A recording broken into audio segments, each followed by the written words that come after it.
सबसे पहले डॉक्टर साहब नमस्कार, बहुत बहुत स्वागत है आपका। बहुत बहुत धन्यवाद। डॉक्टर साहब, खून की उल्टियां होने के कई सारे कारण होते हैं।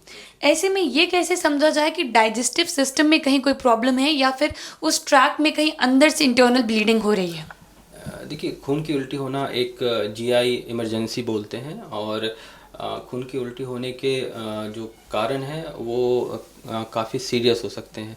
तो खून की उल्टी होने के देखिए जो कॉमन काउज होते हैं, जिसको हम लोग दो पार्ट्स में डिवाइड करते हैं मेडिकल टर्म में, वेरिशियल और नॉन वेरिशियल ब्लीड।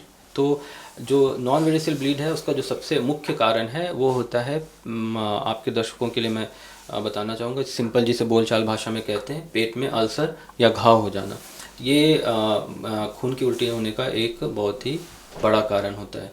अब पेट में जो अल्सर होते हैं उसका जो मुख्य कारण है वो एक एनसेड इंड्यूस जो बोलते हैं ना, non steroidal anti inflammatory drugs जो होती हैं, उनके वजह से पेट में अल्सर या घाव बन जाते हैं। कुछ लोग जो हार्ट के लिए कुछ दवाइयाँ लेते हैं खून पतला करने के लिए, कभी कभी उससे भी पेट में अल्सर की समस्या बन जाती है। एक बैक्टीरिया है जिसे हम लोग हेलिकोबैक्टर पाइलोरी के नाम से जानते हैं। उस बैक्टीरिया की वजह से भी पेट में अल्सर बन जाते हैं। और अगर हम नॉन वेरिशियल ब्लीड की बात जब हम करते हैं तो कभी कभी लीवर की बीमारी, जिसे हम क्रोनिक लीवर डिजीज़ बोलते हैं, लीवर की बीमारी की वजह से जो हमारी खाने की नली होती है, जिसे एसोफेगस कहते हैं, वहाँ खून की नस फूल जाती है। और कभी कभी उस खून की नस जो फूली है उनके फटने से भी खून की उल्टी हो सकती है, जो काफ़ी गंभीर समस्या होती है। और ये एक जीआई इमरजेंसी है, जिसके लिए तुरंत ही इमरजेंसी में अपने जो भी डॉक्टर्स हैं उनसे सलाह लेनी चाहिए। ये दो कॉमन कॉजेज़ की हम बात करें, वेरिशियल और नॉन वेरिशियल, उसके अलावा कुछ अनकॉमन कॉजेज़ होते हैं, जैसे खाने की नली या पेट का कैंसर में भी व्यक्ति को खून की उल्टी होती है। उसके अलावा कुछ आर्टिवेनस मालफॉर्मेशन बोलते हैं, जिससे हम आनुवांशिक बीमारियां बोलते हैं, जो खून की नसों में कभी कभी आनुवांशिक तौर से कुछ चेंजेस या जटिलताएं आ जाती हैं, जिसके वजह से वहाँ से भी खून की उल्टी हो सकती है।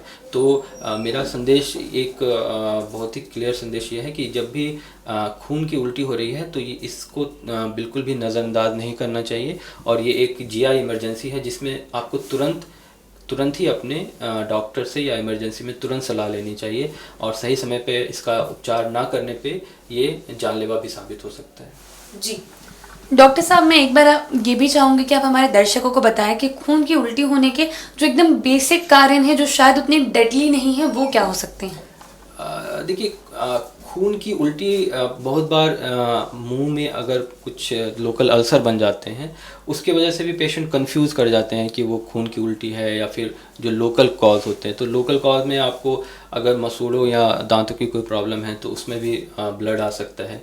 या कभी कभी हम जिसको बोलते हैं कि थ्रोट में इन्फेक्शन या थ्रोट में सूजन में भी हल्की मतलब स्मॉल अमाउंट में ब्लड आ सकता है। कभी कभी पेशेंट जिसे हेमोप्टिसिस बोलते हैं, खांसी में खून को भी उससे कंफ्यूज कर जाते हैं। बट मेरा एक संदेश यही है कि इसमें जो भी कंडीशन है वो आप अपने डॉक्टर से जाके उसको अच्छी तरह से डिस्कस करें और ये उनको डिसाइड करने दें कि इसमें क्या जांच करवानी है।